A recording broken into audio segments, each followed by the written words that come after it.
Welcome back to Trending Globe Exclusives, your go-to source for the latest global news, top stories, and updates.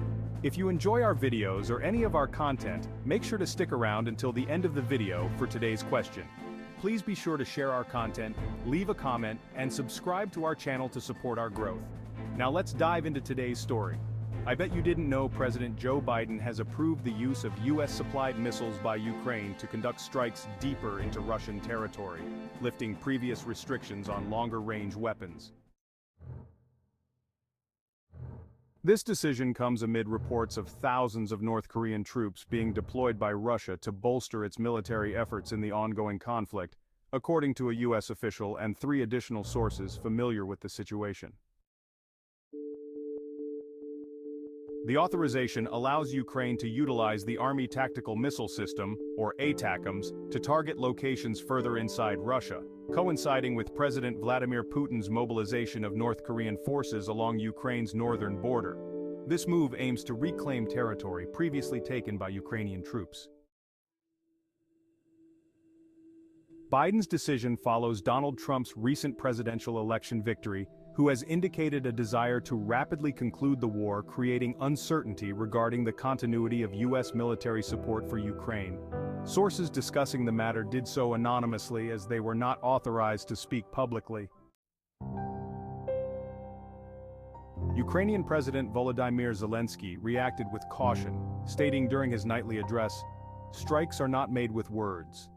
Such things are not announced. The missiles will speak for themselves." He, along with many Western allies, has urged Biden for months to permit strikes on military targets deeper within Russia, arguing that previous US restrictions hampered Ukraine's ability to defend against Russian assaults on its cities and infrastructure. Zelenskyy's comments followed a Russian attack on a residential building in Sumy, which resulted in at least 8 fatalities. This incident was part of a broader and substantial drone and missile assault targeting Ukraine's energy infrastructure, raising concerns about Russia's intentions to cripple Ukraine's power capabilities as winter approaches.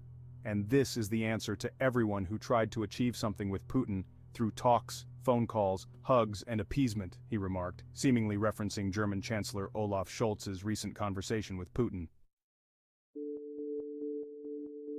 Debates surrounding US military constraints on Ukraine have sparked disagreements among NATO allies, with some arguing that these limitations could jeopardize Ukraine's efforts in the war.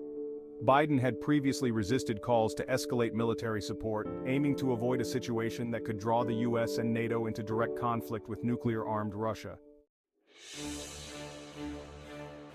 Putin has warned that Moscow could supply long-range weapons to others targeting Western nations if NATO allies permit Ukraine to attack Russian territory with Western-supplied arms. The announcement of Biden's decision followed discussions with leaders from South Korea, Japan, and China, where the involvement of North Korean troops was a significant topic occurring on the sidelines of the Asia-Pacific Economic Cooperation Summit in Peru. Biden did not mention the decision during a speech in the Amazon rainforest en route to the Group of 20 summit. In response to inquiries about the US decision, UN Secretary General Antonio Guterres emphasized the need to prevent the war in Ukraine from worsening, stating, "We want peace, we want fair peace," without further elaboration.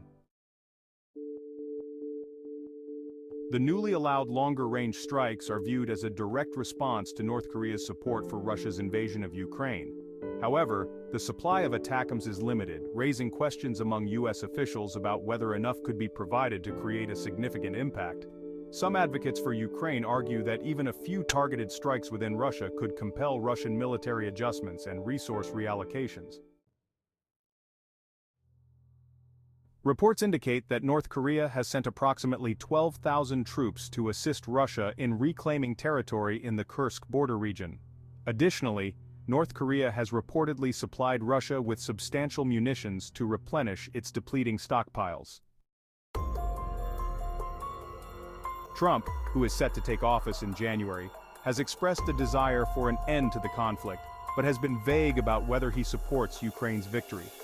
His administration's potential approach has raised concerns among Ukraine's international supporters, fearing that any expedited settlement could primarily benefit Putin. Since Russia's invasion in February 2022, the US has been Ukraine's most significant ally, providing over $56.2 billion in security assistance.